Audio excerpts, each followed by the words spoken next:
Hi, this is Alex Fernandez with Bud and Doug Walters Auto Sales here in Kalamazoo, Michigan. Today I'll be doing a video going over the primary features inside of this 2018 Ford Edge SEL. We'll begin by talking about the touchscreen display here in the dash. We'll work our way down to some of the buttons down below it. We'll move over to the steering wheel and the stalks that you see behind the steering wheel, along with the screens in the gauge cluster. Some switches here to our left, and finally up above, some switches there. Starting with the touchscreen display here, this is where you'll control things like your radio, pairing up a Bluetooth device, navigation, climate control, as well as Android Auto and Apple CarPlay. The page we're seeing, or the screen that we're on right now, is the home page. That's accessed by just pressing that little house icon in the top left corner. That will give us a snapshot view of our navigation, our audio, our hands-free or Bluetooth device if we have a paired phone, along with controls for heated seats and heated steering wheel here at the front. Along the bottom of this page, you'll also see we have quick shortcuts here to access all those different functions available. The first one here we'll go through is audio. Right now this pulls up what audio we're currently listening to, in this case FM radio. If we wanted to change what source of audio we were listening to, you press that button there and have access then to AM, FM, satellite, CD, or Bluetooth. Along the bottom here are the presets, and you can cycle through a couple different banks of those presets, so you have more than just the 6 that you see on the screen. To set a preset, simply press and hold, and you'll see the message there at the top, preset saved, and that's now available there in that first slot. To change your stations, we can use a couple different methods. We have seek buttons here on either side of the CD eject button. We can also use the tuning dial here and just rotate that for as far as you'd like to go. We can also use this direct tune keypad here and punch in a direct station number to jump right to it. Moving to the next section is our climate control. This is dual zone climate control available in this vehicle, so the driver and passenger temperatures can be independent of each other and adjusted separately. You'll see we have controls on the screen for the climate control, as well as down below. I'll talk about the screen version first, and then we'll move down to the physical buttons down beneath. Driver side temperature control is here. Passenger side here. We have our different air locations, or fan locations I should say. We can select which sets of vents that air is coming from. We have our front and rear defroster, along with a max defroster shortcut in that defrost menu there. That max defrost button will crank up the fan speed all the way and set that fan location to the front defrost. You'll notice up top we also have our heated steering wheel, auto mode, which will take over the fan location and fan speed on its own and let you set the temperature. We have heated seats for driver and passenger as well. Then we have our air conditioning menu here. You'll see we have max AC, AC, and recirculate mode there. You can toggle those on or off. Max AC is a shortcut to turn on the air conditioning, the recirculate mode, as well as turn the fan speed all the way up and the temperature all the way down. Up above the fan speed control here, we have the power for the climate control if we want to turn it off altogether. And then we have our dual mode if we'd like to make changes to each zone individually rather than paired together. Now that we've talked about the buttons on the screen, we'll look at the version down below. Many of the functions are the same. It is slightly simplified with less functions available. So we have temperature for driver, temperature for passenger, along with fan speed in the middle. And then our front defroster, our max front defroster shortcut, rear defroster, auto mode, air conditioning, our max air conditioning shortcut, our recirculate mode, power for the climate control, and then our heated seats for driver and passenger there. Moving to the next section is the phone section. You'll see here there are no phones added, so it's asking if we'd like to add a phone. If we accept that prompt, search for your vehicle on your device and select it. The vehicle will begin the pairing process. You would simply open your Bluetooth settings on your compatible device and search for Ford Edge as the vehicle to pair up with. Moving to the next section here, we have the navigation.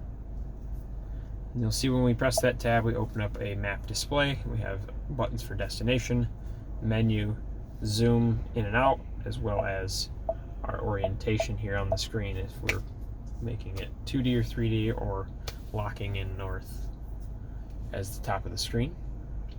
To enter in where you'd like to go, press that destination tab, and then we can do a couple different ways here to enter your destination. We can search, and we can plug in an address, a city, an intersection, points of interest. We can search that all right there. We also have categories along this row here that you can search through.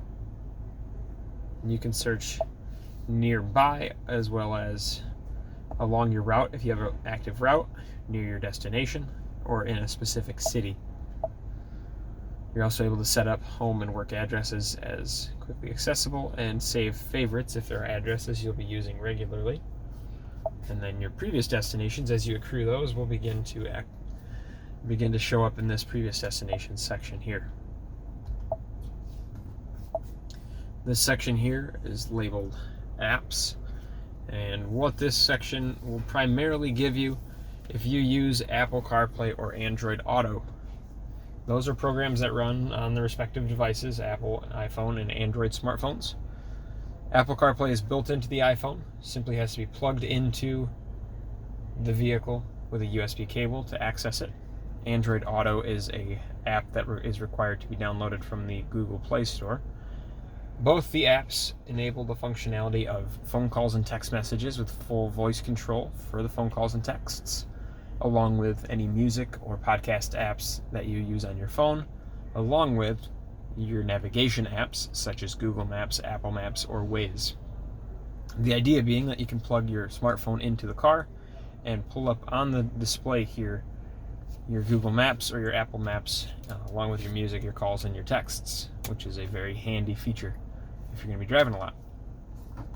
Next section here is settings, which allows us to change things like our sound settings, clock, Bluetooth and phone, radio and navigation settings, mobile apps, general settings, and then you'll see things like Wi-Fi. If we connect the vehicle to Wi-Fi, you're able to do that through this section. And then we have Apple CarPlay, vehicle settings, display, voice control, and valet mode. Moving over to the steering wheel, we have on each side a control pad with left and right, as well as up and down arrows. Each side controls its respective screen in the gauge cluster. So the right side would control the right screen, left side would control the left screen. You'll see in the top of the screen there is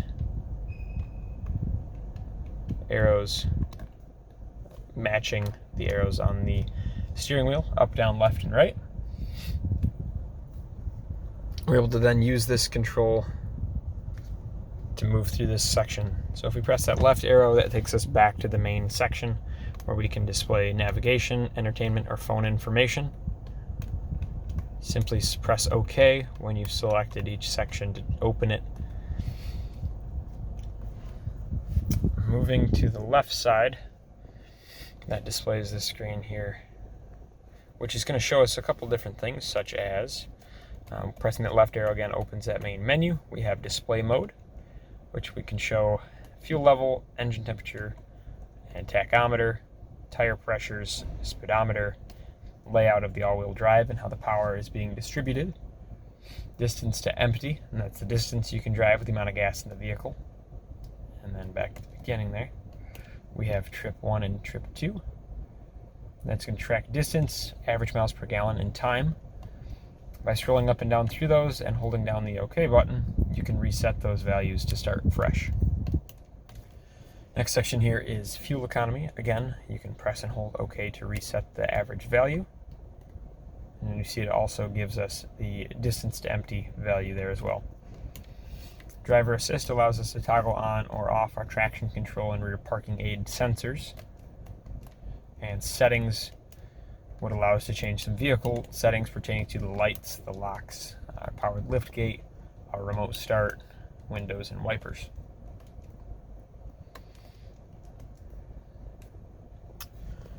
Looking at the rest of the buttons on the steering wheel, here on the left side we have our cruise control, an on and off switch. When you press that on switch, you'll see a message display there in the middle of that screen showing it's turned on.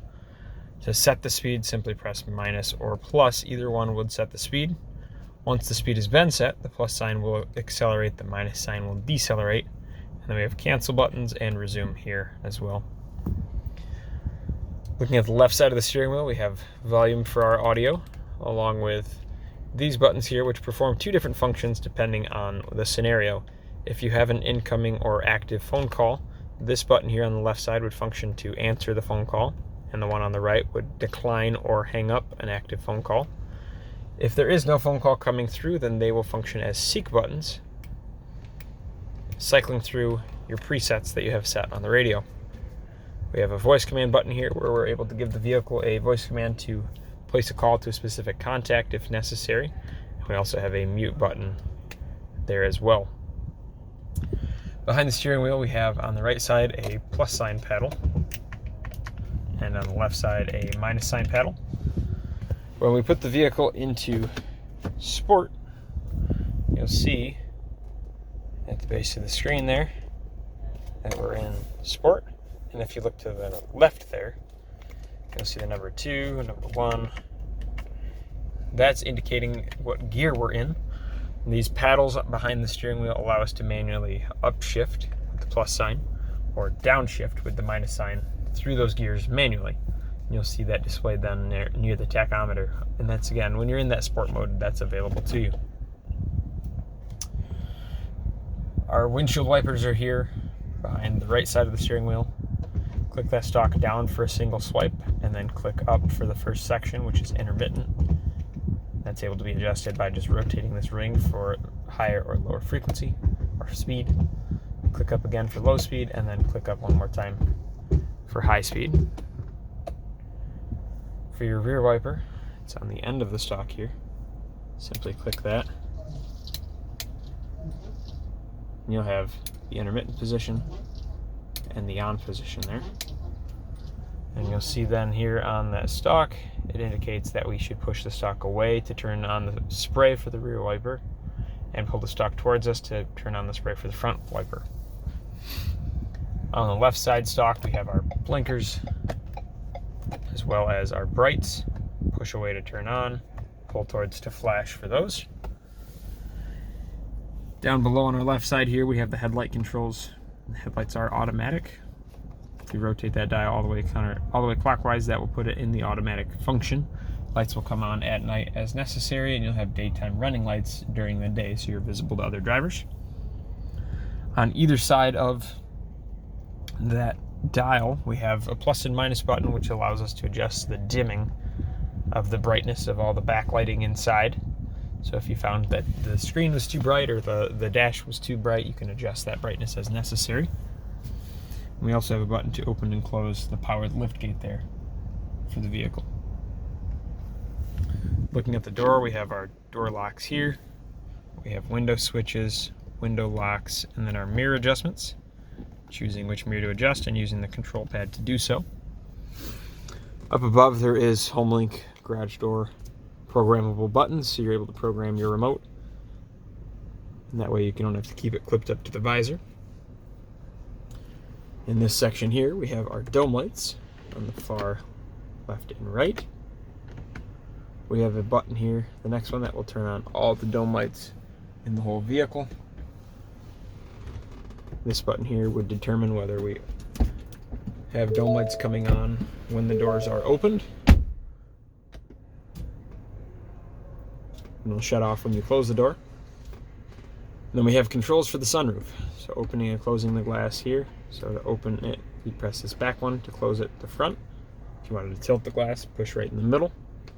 And then we have control for the shade on that as well. those are the primary features of this 2018 Ford Edge SEL. If you have any further questions, please refer to us at waltersautos.com, or feel free to call 269-375-7008.